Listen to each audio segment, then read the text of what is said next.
Hi everyone, আসসালামু আলাইকুম। কী অবস্থা সবার? হঠাৎ করে একটা দাওয়াত পাইছিলাম। আপনাদের ভাইয়া আমাকে বলতেছে আমার একটা দাওয়াত আছে, চলো সেখানে আমরা যাব। তো আমি বারবার জিজ্ঞেছিলাম যে কোথায় কোথায়, কিন্তু সে বলতেছিল না।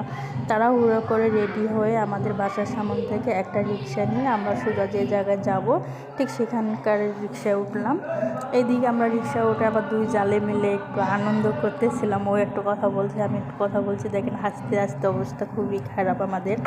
এদিকে আপনাদের ভাইয়া আবার শুনে একটু রাগারাগি হয়েছে। বিশ্বাস করেন, ওর জন্য আমি কোনো জায়গায় যেয়ে কোনো দিকে শান্তি পাই না। মানে একটু হাসতে দেবে না, ইয়ে করতে দেবে না, ছবি উঠাই দেবে না, ভিডিও করতে দেবে না। তারপর একটু টুকিটাকি করে একটু ভিডিও করছিলাম শুধু আপনাদের সাথে শেয়ার করার জন্য। অবশেষে চলে আসলাম আমরা সেই কাচ্চি ভাই, আমাদের দাওয়াত ছিল সেই কাচ্চি ভাইয়ে। আমি তো জানতামই না। এখানে এসে তারপর আপনাদের ভাইয়া বলছে যে এখানে আমাদের দাওয়াত ছিল। আর যাই হোক, আমরা এখানে ভিতরে ঢুকে গেছি। আমরা এখানে একটু আনন্দ করলাম, ভিডিও করতেছিলাম।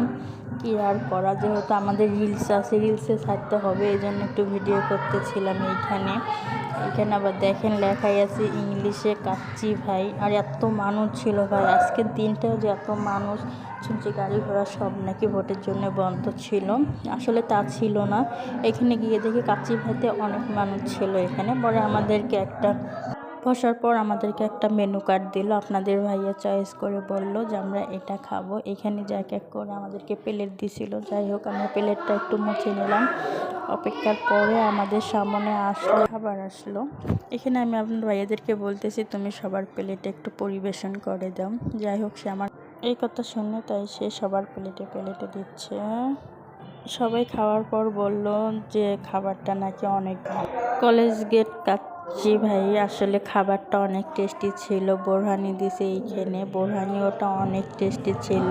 কিন্তু আমি বোরহানি খাইতে পারি না, কিন্তু আমি সেটা বলতে পারবো না। ওরা খাইছে, ওরা আমাকে বলছে, এই জন্যে আমি বলছি যে এখানকার বোরহানিটা খাবার ভালো ছিল এবং খাবারটা অনেক ভালো ছিল। সঙ্গে আবার আমরা আলাদা রোস্ট নিচ্ছিলাম, আবার পোলাও ছিল এখানে, সাদা পোলাও নিছি। খাওয়া দাওয়া শেষে আমরা এখানে দই নিছি। বিশ্বাস করেন ভাই, দইটা আমি খাইছি, এত ভালো লাগছিল। এখানকার দই যে এত ভালো কখনো ভাবতেও পারিনি। আপনাদের ভাইয়া দেখেন একা একা খাইতেছে, আমাকে একটু বলেও নাই যে খাবার কি না। দেখেন কি টেস্ট, তো আবার বলতেছে যে না এটা ভালো হবে না। তো আমি তো আগেই খাইছি যে এখানকারটা কেমন। সব কিছু খাওয়া শেষে এখন আমরা বের হয়ে যাচ্ছি, কারণ এখানে আর থাকার মতো সময় আমাদের নাই। এই জন্যে আমরা সবাই এক এক করে বের হয়ে গেলাম।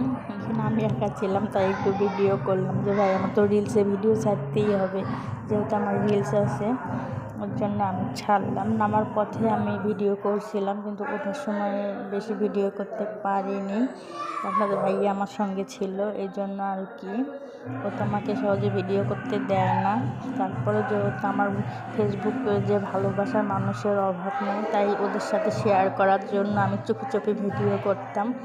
এখন আমরা গাড়ির অপেক্ষা ছিলাম। আর এদিকে আইসা দেখেন ভাই, এদিকে দেখেন শালা দুলাভাই একটু মজা করতেছিল। আর এটা সব জায়গায় যদি বোনের ভাই বা দুলাভাইয়ের সাথে একটু মজা করে এবং বোনদেরও অনেক ভালো লাগে যে না, যে আমার স্বামী আমার ছোটো ভাইদের সাথে খেলতেছে, মজা করতেছে। অনেক দুলাভাই আছে যেমন শালা শালিদেরকে দেখতেই পারে না। আলহামদুলিল্লাহ আমি স্বামীটা অনেক ভালো পাইছি। এই জন্য এইদিকে আবার হাঁটতেছিলাম আমি। একা একা হাঁটবো কেন, ওই জন্য বললাম যে আপনাদেরকে ভাইয়াকে নিয়ে একটু হাঁটি। এইখানে আসলাম আবার বাবার সাথে কথা বলতে, যেহেতু বাবা দাওয়াত খাইছে তাই গেলাম যাবো এখানকার খাবারটা কেমন ছিল, কীরকম খাইলাম। পরে আব্বু বলতেছে হ্যাঁ ভালোই খাইছি, খাবারটা অনেক ভালো ছিল। বাবার কাছেও আবার রিভিউ নিলাম আমি। এদিকে সবাই হাঁটতেছে, আমি এবার পিছন থেকে একটু ভিডিও করতেছিলাম। পরে এগুলো আব্বুকে দেখাবো, কারণ আব্বু তো আর জানে না যে ভিডিও। এখানে খাওয়া দাওয়া শেষ করে আসলাম এক ভাইয়ের অফিসে একটু মাল ছাল দেখার জন্য। শোরুমের কিছু মাল নিতে আসছি, কারণ বাবা তো কখনো এদিকে হাউস টাউস কখনো দেখে নাই, তাই বাবাকে দেখার জন্য নিয়ে আসলাম যে বাবা দেখো কীরকম হাউস থেকে আমরা মাল কিনি। পরে বাবা বললো চলো যাই। এখানে এসে দেখে বাবা বইছে, তাই আমি একটু ভিডিও করলাম। দিয়ে বাইরে আসার সময় দেখি একটা গাড়ি, কার জানি না। আপু বললো একটু ছবি উঠাবো, আমি বললাম যে আচ্ছা ঠিক আছে উঠাও। মাল দেখা শেষে আমরা রাস্তায় এসে এখানে আবার একটু পাকনামি করে ভিডিও করতেছি। দেখেন আমার জালে আমার ভিডিওটা ধরছে যে ভাবি দেন আমি একটু ভিডিও করে দিলাম। আচ্ছা ঠিক আছে, সবার ভিডিও করলাম। আমি তো ভিডিও করিনি, এখনও করে দাও।